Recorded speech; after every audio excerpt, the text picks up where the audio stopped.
Jadi menurut saya statement itu sangat keliru. Kenapa? Karena orang-orang yang mendukung 3 periode itu akan disebut sebagai bagian dari demokrasi. Sementara orang-orang yang ingin menurunkan Pak Presiden jika ada, maka itu akan disebut sebagai makar.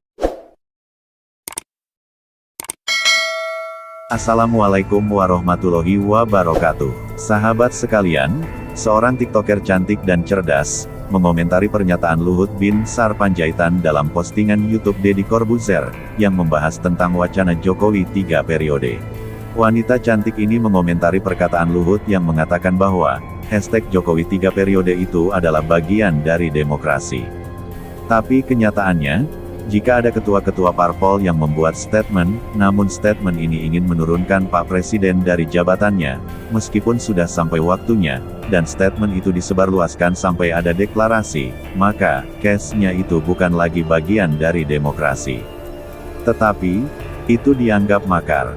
Tapi kalau #Jokowi 3 periode, maka itu akan dianggap bagian dari demokrasi. Dengan alasan demokrasi, orang-orang yang membuat #Jokowi 3 periode tidak akan dipidanakan. Akan tetapi, yang dianggap makar bisa dipidanakan. Begitu yang tersirat dalam pesan wanita cantik dan cerdas ini. Untuk lebih jelasnya, mari bersama-sama kita dengarkan komentar TikToker cantik dan cerdas berikut ini. Namun sebelum lanjut lebih jauh, ada baiknya untuk tekan tombol subscribe terlebih dahulu, agar kami lebih semangat untuk berbagi informasi-informasi menarik lainnya. Terima kasih dan selamat menonton.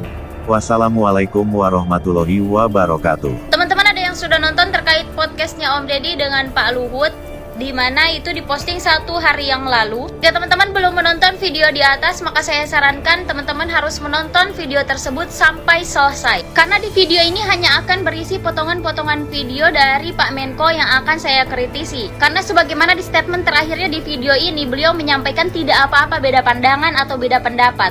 Dan kita tidak perlu ribut-ribut karena persoalan beda pandangan. Karena itu saya hanya akan mengimani dan mengimplementasikan apa yang beliau sampaikan. Itu kan bagian daripada demokrasi. Bagian daripada demokrasi dong. Jadi ada yang bilang misalnya hashtagnya turunkan Jokowi gitu. Ya udah, ya so what? Ya udah.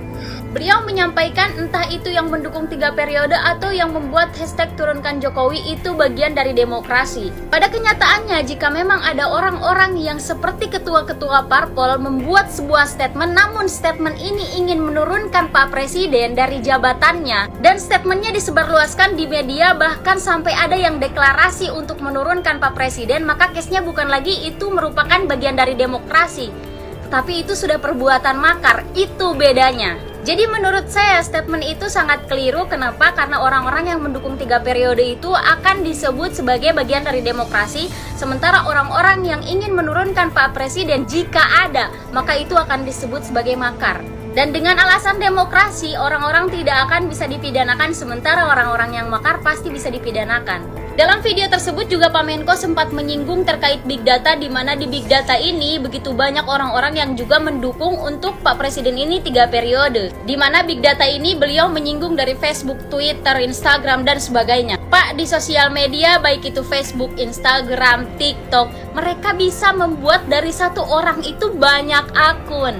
Apalagi jika mengingat dan menimbang begitu banyak buzzer-buzzer yang tersebar di seluruh platform media sosial, dan itu bukan rahasia umum lagi. Jadi hemat saya, jika teman-teman yang ingin mendukung 3 periode, tanya ke masyarakat secara langsung, bukan mengandalkan sosial media yang masih bisa dimanipulasi. Kemudian beliau juga sempat menyinggung terkait bahwa Pak Presiden ini akan selalu taat dengan konstitusi. Sementara jika di pemerintahan sudah begitu banyak yang mendukung 3 periode ini dan konstitusi itu diubah, maka beliau akan menerima jabatan 3 periode ini dengan dalih taat konstitusi. Padahal yang masyarakat inginkan adalah beliau akan taat dengan konstitusi saat ini yang tidak akan diubah. Dan yang terakhir, saya hanya ingin memberikan sedikit saran kepada Om Deddy. Cobalah undang dari sisi di luar pemerintah. Dengarkan apa yang ingin mereka sampaikan untuk pemerintah, sehingga mungkin platform Om Deddy bisa menjadi penyambung lidah masyarakat. Itu mungkin tidak akan mengubah kehidupan Om Deddy, tapi siapa yang tahu itu akan mengubah kehidupan banyak orang.